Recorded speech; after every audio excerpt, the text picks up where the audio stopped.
할렐루야. 살아계신 하나님께 감사와 찬양의 박수 올려드리겠습니다. 아멘. 네, 3년 만에 고국을 방문하게 되었습니다. 앞자리에서 앉아서 이제 기도하고 찬양하는데 울컥 눈물이 나왔습니다. 지금 뉴질랜드는 원래 날씨가 가장 좋은 여름을 지나가고 있습니다. 제가 며칠 전에 한국에 도착을 했는데 오늘 아침에 이제 강변북로를 따라서 오는데 차가운 강바람에 저의 잠자는 영혼이 깨어나는 것 같은 그런 느낌이었습니다. 두렵고 떨리는 마음으로 오늘 강단에 서게 되었고 하나님이 우리에게 주시는 음성을 함께 들을 수 있기를 바랍니다. 잠깐 기도하고 말씀 나누겠습니다. 자비로우신 하나님 아버지, 이 시간에 우리의 잠자는 영혼을 깨워 주시옵시고 하나님의 말씀으로 말씀하여 주시옵소서. 전쟁과 기근과 전염병으로 온 세상이 몸살을 앓았습니다. 이 시대를 향한 주님의 뜻이 무엇인지를 알게 하여 주시고 다시 한번 교회가 일어날 수 있도록 복내려 주시옵소서. 예수님의 이름으로 기도합니다. 아멘. 이 시간에 저는 말씀 앞에 선 인간이라는 제목으로 오늘 말씀을 함께 나누기를 원합니다. 괴테의 파우스트를 보면 이런 이야기가 나옵니다. 마귀에게 영혼을 팔기 전 파우스트 박사는 신약 성경을 독일어로 번역하겠다며 헬라어 요한복음을 펼칩니다. 엔 아르케 엔 호 로고스, 태초에 말씀이 계시니라. 그는 첫 구절부터 딜레마에 빠집니다. 말씀으로 만물이 시작되었다라는 것을 그는 이해할 수도 없었고 또 받아들일 수도 없었습니다. 결국 그는 태초에 말씀이 das Wort를 die Tat로 그렇게 바꾸어 번역을 합니다. 태초에 행동이 있었느니라. 말씀 없이 행동을 앞세울 때 타락은 시작됩니다. 욕망의 극한까지 간 파우스트는 구원을 얻었을까요? 지난 3년 세계적인 전염병 확산에 예배 풍경을 바꾸어 놓았습니다.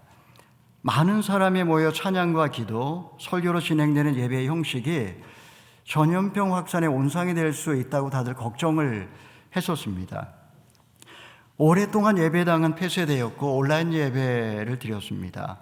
성도들이 없는 텅 빈 예배당은 적막감이 감돌았습니다. 혹시 모이더라도 마스크를 쓴 채 서로 조심하면서 긴장감 속에서 예배를 진행하곤 했습니다. 한때 전염병에 무서워 예배드리지 못하는 것을 믿음이 없는 것으로 생각한 적도 있었고 예배를 강행하는 것을 사회인식의 부족과 무책임함으로 비난받을 때도 있었습니다. 코로나19가 장기화되면서 모임은 줄어들고 외로움이 커지면서 우울감이 찾아오는 것 당연합니다. 재정적으로 어려워지고 관계에서 소외되면서 예전보다 불행해졌다고 고백하는 분들도 많아졌습니다. 예배 없는 교회, 말씀 없는 예배, 여러분 상상할 수 있습니까? 세월의 흐름 속에 주객이 전도되고 본질이 사라지면 그것은 더 이상 교회도 또 예배라고도 할 수가 없을 것입니다. 말씀으로 세상을 창조하신 하나님은 인간에게 언어를 주셨습니다. 말씀과 언어를 통해 하나님과 만나는 시간을 우리는 예배라고 이야기합니다. 예배가 없는 인생, 말씀이 사라진 교회는 마치 꽃병에 꽂혀있는 꽃과 같습니다. 지난 3년 교회가 폐쇄되고 온라인 예배를 드리면서 여러분 목마름을 채우셨습니까? 말씀을 통해 은혜를 받아 눈에서 눈물이 흘러내리고 예배가 더욱 뜨거워지셨습니까? 아마 대부분 아니라고 말씀을 하실 겁니다. 성속을 구분하는 성벽이 무너지면서 우리 안에 나도 알지 못하는 사이에 세속의 누룩이 들어와 절망과 갈망 사이에서 더 많이 방황했던 것 같습니다. 우리가 어떻게 하면 다시 한번 예배를 회복할 수가 있을까요? 이 시간에 우리는 본문 말씀을 통해서 예배당에 나와서 이 말씀 앞에 서는 것이 왜 중요할까? 그것에 관해서 함께 말씀을 나누기를 원합니다. 배경을 좀 설명을 드리면, 이스라엘은 살인적인 더위 속에서 혼신의 힘을 다해 성벽을 완공했습니다. 느헤미야는 레위인들을 문지기로 삼고 예루살렘을 둘러 나누어 하나님을 경외하고 충성스러운 사람을 지도자로 세웠습니다. 천민 출신 느디님 사람들은 페르시아에서의 안락한 삶보다 이스라엘과 함께 고난받는 것을 선택하고 귀환을 했습니다. 이제 이스라엘은 하나님의 복을 받고 예배는 회복되고 예루살렘의 영광은 이제 곧 다시 나타날 것만 같습니다. 우리 1절 2절의 말씀을 먼저 읽어보겠습니다. 시작. 그러고 나서 7째 달이 됐고 그때 이스라엘 자손들은 모두 자기 마을에 있었습니다. 그때 모든 백성들이 물문화 광장에 일제히 모였습니다. 그리고는 학사 에스라에게 여호와께서 이스라엘에게 주신 모세 율법책을 가져와 읽어달라고 했습니다. 그리하여 7째 달 1일에 제사장 에스라가 남녀 회중과 알아들을 만한 모든 백성들 앞에 율법책을 들고 나왔습니다. 성벽을 재건한 이스라엘은 고향으로 돌아가 머물고 있었습니다. 천신만고 끝에 목표를 이루어냈지만 알 수 없는 헛헛함을 느낍니다. 누가 먼저라고 할 것도 없이 예루살렘 성전 광장으로 하나둘 모여듭니다. 학사 에스라에게 모세의 오경을 가져 읽어달라고 요청합니다. 그날은 7월 1일 유대력으로 로슈아샤나 신년이 시작된 날입니다. 남자와 여자 말귀를 알아들을 만한 모든 사람들이 다 모여 있습니다. 성벽이 완공된 지 6일째 되는 날입니다. 총독 느헤미야가 그들을 불러 모은 게 아닙니다. 학사 에스라가 무슨 부흥 집회를 연 것도 아닙니다. 겉으로 볼 때 백성들이 말씀을 읽어달라고 요청한 것처럼 보이지만 하나님이 그들을 예배의 자리로 초청하신 것입니다. 무엇을 내도 영혼의 허기를 느낀다면 하나님이 나를 부르시는 음성일 가능성이 높습니다. 너희 목마른 자들아 다 내게로 나아오라. 사람들은 절망과 갈망 사이에서 어두운 밤거리를 헤매고 다닙니다. 내가 언약의 백성이라는 사실조차 망각한 채 삶의 굴레에서 벗어나지 못하고 몸부림을 칩니다. 채워지지 않는 목마름을 느낍니다. 다시 태어나려는 자는 언제나 누구든지 하나의 세계를 깨트려야 합니다. 기존의 질서가 깨어지고 이제 한 단계 성장하기 전에 항상 하나님은 먼저 영혼의 목마름을 통해 우리 한 사람 한 사람을 예배의 자리로 초청하십니다. 자, 영혼의 목마름은 무엇으로 채울 수 있을까요? 3절에서 6절의 말씀을 읽어보겠습니다. 시작. 그리고는 물문 앞 광장에서 남녀와 알아들을 만한 모든 사람들에게 이른 아침부터 정오까지 율법을 큰 소리로 낭독했습니다. 그러자 모든 백성들이 그 율법책에 귀를 기울였습니다. 학사 에스라는 그 행사를 위해 특별히 만든 높은 나무 강단에 서 있었습니다. 그 오른쪽에는 마따디아, 스마, 아나야, 우리야, 실기야, 마아세야가 서고 그 왼쪽에는 부다야, 미사엘, 말기야, 하숨, 하스바따나, 스가랴, 무슬람이 함께 있었습니다. 에스라가 백성들 위에 서서 그들이 보는 앞에서 그 책을 펼쳤습니다. 그가 책을 펼자 백성들이 다 일어났습니다. 에스라가 위대하신 하나님 여호와를 찬양하자 온 백성이 손을 들고 아멘 아멘 하고 대답하며 얼굴을 땅에 대고 납작 엎드려 여호와께 경배했습니다. 학사 에스라는 임시로 만든 높은 단 위에 서서 모세의 오경을 낭독합니다. 아마도 창세기부터 시작했을 겁니다. 그가 두루마리를 펼치자 백성들은 자리에서 다 일어났습니다. 봉독하는 말씀을 경청합니다. 이른 아침부터 정오까지 최소 6시간입니다. 에스라가 위대하신 하나님을 찬양하면 백성들은 두 손을 높이 들고 아멘 아멘 하며 응답을 합니다. 얼굴을 땅에 대고 엎드려서 주께 경배를 합니다. 백성들이 자리에서 일어났다는 말은 하나님 말씀에 대한 경외심을 의미합니다. 위대하신 하나님을 찬양할 때 아멘 아멘 했다라는 것은 주님을 높이겠다라고 하는 의지적인 결단입니다. 얼굴을 땅에 대고 바짝 엎드리는 것은 주님 저는 먼지에 불과합니다 라는 그런 겸손의 고백이라고 할 수가 있습니다. 여러분, 예배란 무엇일까요?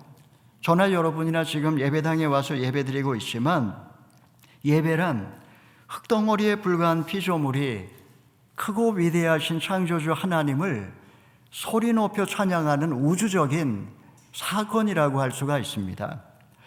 영혼의 목마름을 말씀 위에 그 무엇으로 채울 수가 있겠습니까? 솔로몬은 고백합니다. 헛되고 헛되며 헛되고 헛되니 모든 것이 헛되도다. 사람들이 새 곳에 열광하는 이유는 그 새 것이 나의 목마름을 채워줄지 모른다는 그 기대감 때문입니다. 이 물을 먹는 자마다 다시 목마르려니와 내가 주는 물을 먹는 자는 영원히 목마르지 아니하리니 이는 그 속에서 영생하도록 솟아나는 샘물이 되리라. 자, 이스라엘 백성들이 말씀을 귀 기울여 듣고 깨닫는 데는 한 가지 걸림돌이 있었습니다. 그것이 무엇인지 우리 7절 8절의 말씀 읽어보겠습니다. 시작. 예수와 바니, 세레비아, 야민, 악굽, 사부대, 호디야, 마세야, 그리다, 아사리아, 요사밧, 하난, 블라랴, 레위 사람들이 거기 서 있는 백성들에게 율법을 설명해 주었습니다. 그들이 그 책 곧 여호와의 율법을 읽고 그 읽은 것을 백성들이 알아듣도록 설명해 주었습니다. 레위인들은 히브리어를 할 줄 모르는 백성들을 위해서 아람어로 순차 통역을 해줍니다. 또한 알아듣기 쉽게 그 말씀의 의미를 해석도 해줍니다. 모세오경은 3500년 전 히브리어로 기록되었습니다. 이스라엘은 70년간 바벨론 포로 생활을 하면서 모국어를 잊어버린 사람들이 많았습니다. 성경의 배경 지식도 부족합니다. 레위인들은 광장 곳곳에 서서 백성들이 알아들을 수 있도록 말씀을 풀어서 설명을 또한 해주고 있는 그런 장면입니다. 여러분, 목회자는 말씀을 말씀되게 하는 사람입니다. 성경은 고대 문서입니다. 히브리어, 아람어, 헬라어로 쓰여져 있습니다. 다행히 번역이 다 되어 있어서 집신마다 성경은 몇 권씩 다 있으실 겁니다. 성경은 한글을 안다고 해서 바로 깨달을 수 있는 책은 아닙니다. 전문적으로 교육받은 사람이 해석을 해주면 성경의 맥락을 이해하는 데 도움을 받을 수가 있고, 가장 중요한 것은 성령의 조명을 받아서 그 껍질이 깨어질 때 말씀 속에 담겨 있는 그 신비가 이제 우리에게 이제 깨닫게 되는 것입니다. 저는 신학을 공부했고 목회자가 되어서 이제 매주마다 이제 말씀을 나누고 있지만, 설교를 준비할 때마다 사실 가장 힘든 시간을 보냅니다. 우리 담임 목사님은 다르시겠지만 저는 말씀 앞에 서게 되면 그 순간에 캄캄한 미로에 갇혀있는 느낌을 받곤 합니다. 하늘의 언어를 잃어버린 영혼들에게 인간의 언어로 말씀을 설명해서 깨닫게 해준다는 게 항상 저는 어렵습니다. 성경 통독도 우리가 많이 하고 또 성경 필사도 참 좋습니다. 저희가 10년 동안 저희 교회에서는 많은 분들이 성경 통독을 했고 성경 십독 하신 분들이 굉장히 많이 계십니다.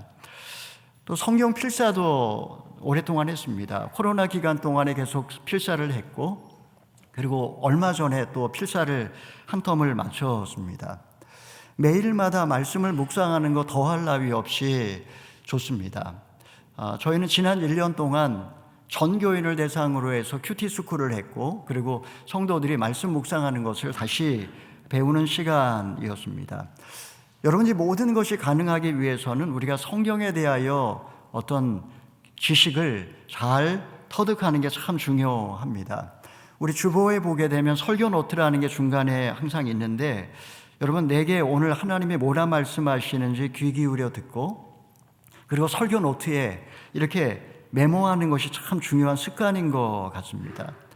설교자로서 제가 말씀을 나눌 때도 세상 이야기나 사람의 지혜에 권하는 말로 하지 아니하고 오직 성령의 능력과 나타남으로 하나님의 말씀만을 말씀으로 드러내기 위해서 제가 항상 노력해야 되는 그런 그런 의무도 저한테 있는 것 같습니다. 자, 말씀을 이렇게 레위 사람들이 풀어서 설명할 때 백성들 가운데 어떤 소동이 일어났는지 9절에서 12절의 말씀을 읽어보겠습니다. 시작. 온 백성들이 율법의 말씀을 듣고 울었습니다. 그러자 총독 느헤미야와 제사장이자 학사인 에스라, 백성들을 가르치던 레위 사람들이 모든 백성들에게 말했습니다. 이날은 우리 하나님 여호와의 거룩한 날이니 슬퍼하거나 울지 말라. 느헤미야가 그들에게 말했습니다. 가서 좋은 음식과 단 것을 마시고 아무것도 준비하지 못한 사람들에게도 나누어 주어라. 이날은 주의 거룩한 날이니 슬퍼하지 말라. 여호와를 기뻐하는 것이 너희의 힘이다. 그러자 레위 사람들도 온 백성들을 진정시키며 말했습니다. 오늘은 거룩한 날이니 조용히 하고 슬퍼하지 마시오. 그리하여 온 백성들이 가서 먹고 마시고 먹을 것을 나눠주며 큰 잔치를 벌였습니다. 자기들이 들은 말씀을 이제 깨달았기 때문입니다. 광장에 모인 백성들 중에 한두 사람이 이제 훌쩍거리기 시작합니다. 흐느껴 울기 시작합니다. 가슴을 치며 통회합니다. 이렇게 회개는 또 다른 회개로 이어집니다. 슬픔에 겨워서 울부짖는 소리에 천지가 진동합니다. 느헤미야와 에스라와 그리고 레위인들이 깜짝 놀랍니다. 그래서 여호와를 기뻐하는 것이 너의 힘이라고 하면서 한 사람 한 사람 어깨를 도닥여 주면서 그렇게 위로를 합니다. 하나님의 말씀을 밝히 깨닫자 그들은 하나님 앞에 죄를 토하며 울었고, 또 하나님이 너희 하나님을 기뻐하는 것이 너희 힘이라고 격려해 주자 그들은 기뻐하며 음식을 먹고 함께 즐겁게 잔치를 벌이게 된 것입니다. 하나님 말씀은 내가 누구인지를 깨닫게 해줍니다. 하나님 말씀은 나의 죄를 기억나게 해주고, 하나님의 말씀은 그 하나님의 사랑이 어떠한지를 맛보게 해줍니다. 순간 눈에서 회한의 눈물이 흘러내리지만 영혼에는 말로 다 할 수 없는 그런 기쁨이 샘솟습니다. 지금 이스라엘 백성들이 열정적으로 모이고 말씀을 경청하고 마음으로 응답하고 진정으로 죄를 슬퍼할 때 나를 얽어매었던 모든 죄의 사실이 끊어지고 하늘이 열리는 경험을 그들은 지금 하고 있습니다. 저희가 지금 순모임을 지금 대면으로 하고 있지 못한다라는 이야기를 들었습니다. 저희 뉴질랜드는 다 이제 위드 코로나로 바뀌었기 때문에 이제 대면으로 순모임도 지금 다 하고 있습니다. 순모임은 성도들이 함께 모여서 좋은 음식을 먹고 그리고 마시며 나누는 시간이라고 할 수 있습니다. 말씀을 깨달은 그 은혜를 나누면 큰 잔치가 됩니다. 고래등 같은 귀하집에서 산의 진미를 먹는다고 행복할까요? 진정한 행복은 언제나 관계 속에 있다고 합니다. 관계가 깨어지면 그 순간에 지옥이 따로 없습니다. 말씀의 은혜를 받은 성도들이 서로 사랑을 나누는 곳에 천국이 있습니다. 참 이상한 일입니다. 제가 순모임에 참석을 해보면 순모임 할 때 종종 경험하는 것이지만 말씀을 깨닫고 그 은혜를 이제 경험하게 되면 그것을 이제 순모임에 와서 함께 나누면 눈에서는 눈물이 흐르는데 영혼에는 기쁨의 샘이 솟고 웃음소리가 끊이질 않습니다. 자, 다음 날 해가 뜨는 새 아침이 밝아옵니다. 이스라엘은 새 노래로 하나님을 찬양하며 눈을 뜹니다. 어제 하나님이 베풀어 주신 은혜를 기억하자 새로 태어난 것 같은 그 감격과 기쁨이 다시 몰려옵니다. 이때 자리를 박차고 일어나 예루살렘 성에 에스라에게 달려오는 무리가 있습니다. 도대체 그들은 누구일까요? 13절의 말씀 읽어보겠습니다. 시작. 그 이튿날 온 백성들의 족장들과 제사장들과 레위 사람들이 모여 율법의 말씀을 들으려고 학사 에즈라를 둘러쌌습니다. 그들은 이스라엘의 리더들, 이스라엘의 어른들이었습니다. 심지어는 레위인과 제사장들도 있었습니다. 그러니까 우리 교회의 권사님, 집사님, 장로님, 그리고 목사님들까지 다 지금 에스라를 찾아온 것입니다. 에스라를 둘러싸고 있습니다. 하나님 말씀을 또 들려달라고 그렇게 말합니다. 보고 있어도 보고 싶은 게 사랑입니다. 보고 있는데 어떻게 또 보고 싶을까요? 여러분, 말이 안 되는 말 같지만 사실입니다. 사랑하면 사랑할수록 더 보고 싶고, 하나님의 말씀을 경험하면 경험할수록 더 목마른 게 바로 이런 사랑이라고 할 수가 있습니다. 하나님 은혜를 받으면 이런 비슷한 일들이 일어나지 않습니까? 말씀을 읽으면 읽을수록, 하나님에 대하여 알면 알수록 우리는 하나님을 더 알고 싶은 그런 갈망, 목마름을 느낄 때가 있습니다. 갈망과 허무는 한태에서 나온 쌍둥이입니다. 되게 삶이 힘들 때, 실패를 맛볼 때, 믿었던 사람에게 배신당할 때, 나에게 의미 있던 타자가 나를 떠날 때 사람은 허무를 느낍니다. 하나님 없는 세상은 슬픔과 실패와 죽음과 부조리와 거짓으로 가득 차 있습니다. 채워지지 않은 텅 빈 영혼은 갈망으로 이글거립니다. 하나님 품에 안기기 전까지 어찌 보면 저나 여러분이나 그 어디에서도 그 영혼의 만족을, 완전한 만족을 얻기는 어려울 것입니다. 인간은 철이 들기에는 너무나 일찍 죽는 것 같습니다. 한 300살 정도 살면 철이 들까요? 철이란 살이 분별하는 힘이라는 뜻이라고 합니다. 사는 드러나는 현상이요, 리는 숨겨져 있는 본질을 말합니다. 우리는 드러난 현상을 객관적으로 볼 줄도 모르고 숨겨져 있는 그 본질은 더더욱 보지를 못합니다. 더 심각한 문제는 배우려고 하지도 않고 배우고 싶어 하지도 않는다라는 데 있습니다. 하루하루 세월을 낭비하며 점점 멀어져 가는 것. 여러분, 지금 이것이 우리의 모습은 아닐지 돌아보게 됩니다. 자, 이렇게 하나님의 말씀을 들려달라고, 공부하고 싶다고 찾아온 그런 어떤 그 이스라엘 리더들에게 지금 말씀을 공부하면서 놀라운 사실을 깨닫게 됩니다. 우리 14절에서 17절의 말씀을 읽어보겠습니다. 시작. 그들은 율법에 기록된 것으로 여호와께서 모세를 통해 명령하신 것을 발견했습니다. 곧 이스라엘 백성들은 7째 달 절기 동안에 초막에서 살라는 것과 산간시대로 나아가서 올리브나무와 야생 올리브나무까지, 은매화 나무가지, 야자나무가지와 또 다른 활엽수 가지를 가져와 기록된 대로 초막을 지으라고 하는 말씀을 그들이 사는 여러 마을과 예루살렘에 선포하고 전하라는 것이었습니다.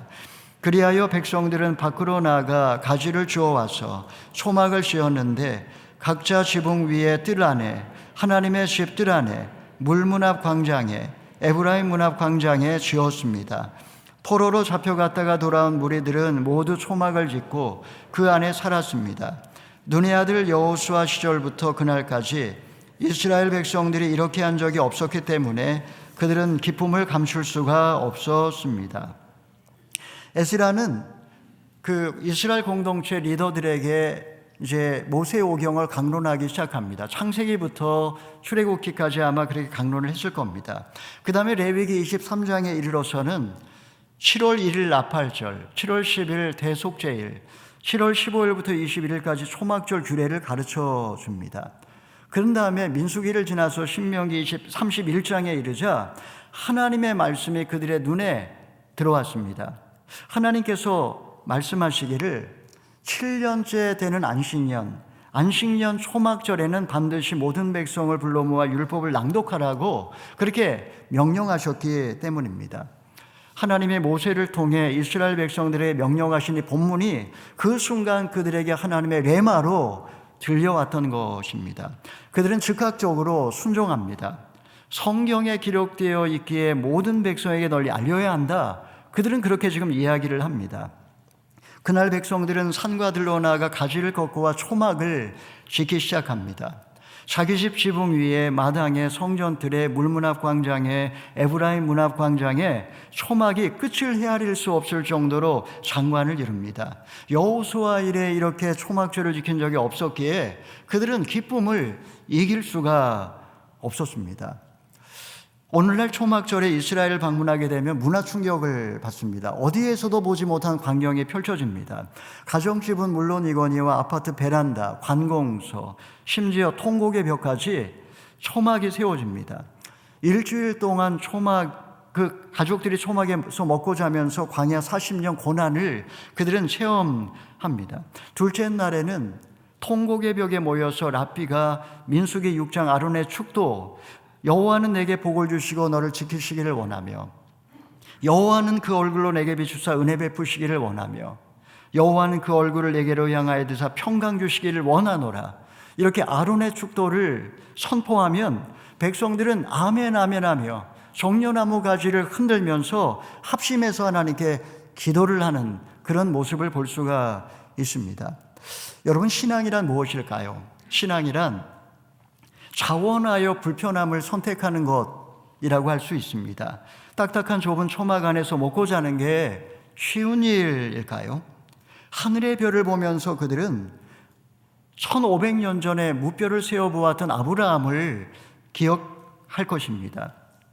1000년 전 광야 40년 기간 동안 불기둥 구름기둥으로 인도하신 하나님을 아마 묵상을 했을 겁니다. 하나님이 왜 우리 민족에게 고난을 주셨을까? 아마 그들은 곰곰이 하나님의 편에서 생각을 했을 것입니다. 여러분, 이렇게 영혼 속에서 시간을 바라볼 때 비로소 고난의 의미를 해석할 수 있습니다. 자, 초막절을 마친 다음 날 아침 그들은 무엇을 합니까? 마지막으로 18절의 말씀 읽어보겠습니다. 시작. 에스라는 첫날부터 마지막 날까지 날마다 하나님의 율법책을 낭독했습니다. 그들은 7일 동안 절기를 지켰고 8일째 되는 날에는 규례를 따라 공회를 열었습니다. 에스라는 지난 일주일 동안 모세오경을 낭독했습니다. 전 국민을 대상으로 해서 말씀 사경회를 한 거라고 할 수 있습니다. 이제 8째 날이 되었을 때 큰 집회를 열고 이제 신명기 마지막 장 34장과 창세기 첫 장 1장을 읽습니다. 이것이 오늘날까지 그대로 이어지는 어떤 이스라엘의 관습이라고 할 수 있습니다. 여러분, 왜 이렇게 하냐면 신명기 마지막 장 창세기 1장을 연이어 읽는 이유는 말씀의 영원성과 순환성을 의미하는 거라고 할 수가 있습니다. 말씀으로 세상 만물을 창조하신 하나님께서 말씀이 육신이 되어 이 땅 가운데 오셨고 구원을 완성하신 주님이 다시 오실 때 그분은 말씀하십니다. 보라, 내가 만물을 새롭게 하노라.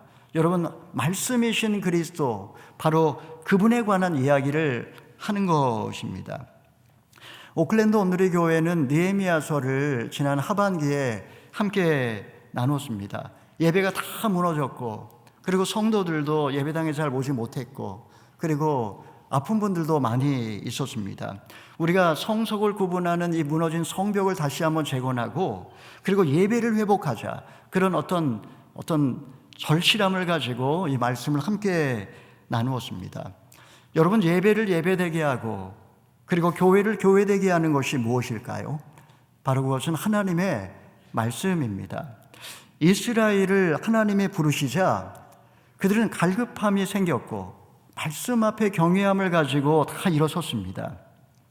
하나님 말씀을 통해서 은혜를 받자 그들을 눈앞에 눈물이 앞을 가렸고, 그리고 기쁨에 겨워 좋은 음식을 나누며 함께 잔치를 벌였습니다.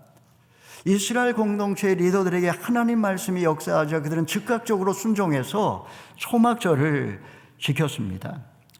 여러분, 말씀 앞에서 경외함으로 날마다 홀로 서 계십니까?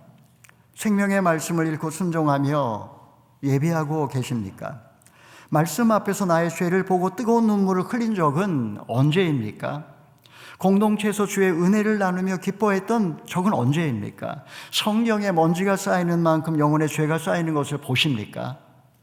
2023년 우리가 시작을 했지만 여전히 코로나에서 벗어나지 못하고 여전히 절망과 또 허무 속에 그렇게 쓸쓸히 시간을 보내고 있지는 않습니까? 여러분, 영혼이 지금 목마르시다면 하나님이 더 가까이 나오라고 하는 주님의 음성일 수 있습니다. 진흙덩어리에 가신 영혼은 말씀 이외의 그 어떤 곳으로도 우리의 목마름을 허기를 채워주지 못합니다.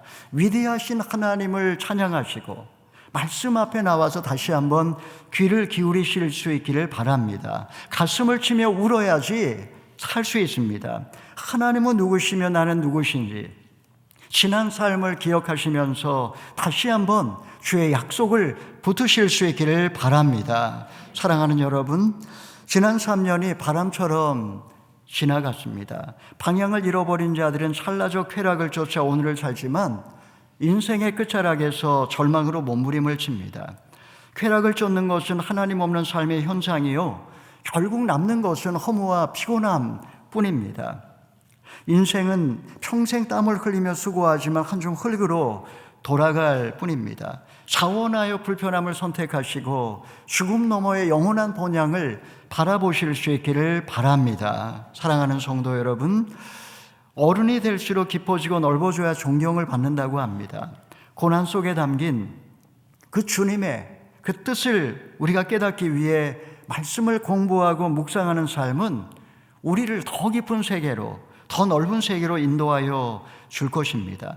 주 안에서 기뻐하는 것이 우리의 힘인 줄 알고 더 이상 스스로 자책하거나 슬퍼하지 마시고 하나님의 그 한량없는 사랑을 더 깊이 경험하셔서 우리 형제 자매들과 함께 좋은 음식을 나누며 하나님이 찾으시는 예배자로 다시 살아가시는 저와 여러분 다 되기를 주님의 이름으로 축원합니다. 아멘.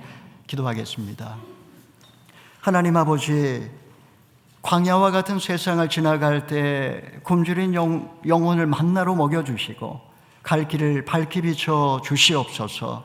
말씀 앞에서 경외함으로 서게 하여 주시고 날마다 엎드려 하나님을 예배하게 하여 주시옵소서. 우리로 말씀을 밝히 깨달아 알게 하여 주시고 우리 자녀들에게도 말씀을 잘 가르칠 수 있도록 축복하여 주시옵소서.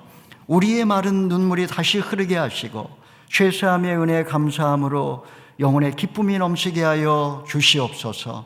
초막을 짓고 과거를 기억하며 2023년 말씀의 은혜 가운데 다시 한번 승리할 수 있도록 축복하여 주시옵소서. 예수님의 이름으로 기도합니다. 아멘.